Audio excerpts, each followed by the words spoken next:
আপনাদের সবার থেকে কমন একটা প্রশ্ন, সেটা হচ্ছে যে আমি তো ইংরেজি পারি না, আমি তো কমিউনিকেশন জানি না, বা কিভাবে কমিউনিকেট করতে হয়, কিভাবে ইংরেজিতে কথা বলতে হয় আমি জানি না। এখন আমি কি করব? ফ্রিল্যান্সিং এ কমিউনিকেশন স্কিল কেন এত গুরুত্বপূর্ণ?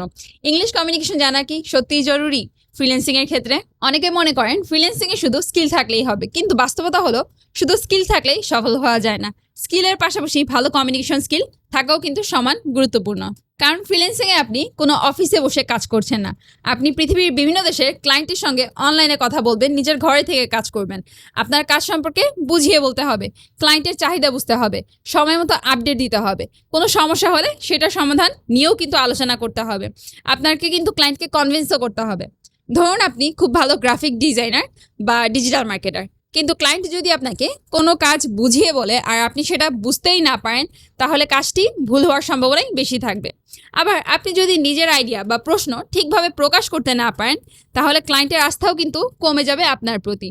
তাই ফ্রিল্যান্সিংয়ে কমিউনিকেশন মানে শুধু কথা বলা নয়, কমিউনিকেশন মানে হলো সঠিক বুঝতে পারা, পরিষ্কারভাবে নিজের কথা প্রকাশ করা এবং প্রফেশনাল রিলেশনশিপ তৈরি করা। এবার আসি ইংলিশ কমিউনিকেশনের কথায়। অনেকেই ভয় পান যে ফ্রিল্যান্সিং করতে হলে কি ইংরেজি খুব ফ্লুয়েন্ট হতে হবে? উত্তর হলো একদমই না। না, আপনাকে ইংরেজিতে প্রফেসর হতে হবে না বা নেটিভ স্পিকারের মতন কথা বলতে হবে না, তবে বেসিক ইংলিশ কমিউনিকেশন অবশ্যই জানতে হবে। কারণ বেশিরভাগ ইন্টারন্যাশনাল ক্লায়েন্ট ইংরেজিতে মেসেজ করেন। কাজের রিকোয়ারমেন্ট, মিটিং, ইমেল, প্রপোজাল সবকিছু কিন্তু সাধারণত ইংরেজিতে হয়।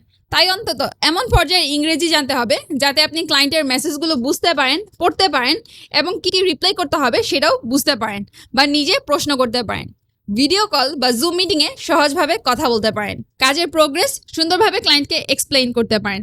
আজকের সময়ে চ্যাট জিপিটি, গুগল ট্রান্সলেট বা এআই টুলসগুলো অনেক সাহায্য করলেও এগুলো কখনোই আপনার বেসিক কমিউনিকেশন স্কিলের বিকল্প নয়। এআই আপনাকে সাহায্য করতে পারে, কিন্তু ক্লায়েন্টের সঙ্গে সম্পর্ক তৈরি করবে আপনার নিজের কমিউনিকেশনই। মনে রাখবেন, অনেক সময় দুইজন মানুষের স্কিল একই রকম হয়, কিন্তু যে ব্যক্তি ভালোভাবে কমিউনিকেশন করতে পারে, প্রফেশনাল আচরণ জানে এবং ক্লায়েন্টের সঙ্গে সুন্দরভাবে একটা রিলেশনশিপ তৈরি করতে পারে, বেশিরভাগ ক্ষেত্রেই সেই মানুষটি কিন্তু কাজটা পায়। তাই আপনি যদি ফ্রিল্যান্সিংয়ে দীর্ঘমেয়াদী সফল হতে চান বা লং টার্ম ফ্রিল্যান্সিংয়ে থাকতে চান, তাহলে স্কিল শেখার পাশাপাশি প্রতিদিন একটু একটু করে কমিউনিকেশন এবং বেসিক ইংলিশ প্র্যাকটিস করুন। এটা শুধু ক্লায়েন্ট পাওয়ার জন্য নয়, ক্লায়েন্ট ধরে রাখার জন্য অনেক গুরুত্বপূর্ণ এবং ক্লায়েন্টের সাথে একটা লং টার্ম রিলেশনশিপও বিল্ড আপ করে দেয়। সবশেষে একটা কথা মনে রাখবেন, স্কিল আপনাকে ক্লায়েন্ট এনে দিতে পারে, কিন্তু কমিউনিকেশন সেই ক্লায়েন্টকে দীর্ঘদিন আপনার সঙ্গে কাজ করাতে সাহায্য করে। তাই শুধুমাত্র স্কিল শেখার প্রতি ফোকাস দিলে হবে না, স্কিলের পাশাপাশি আমাদের কমিউনিকেশনটাও শিখতে হবে।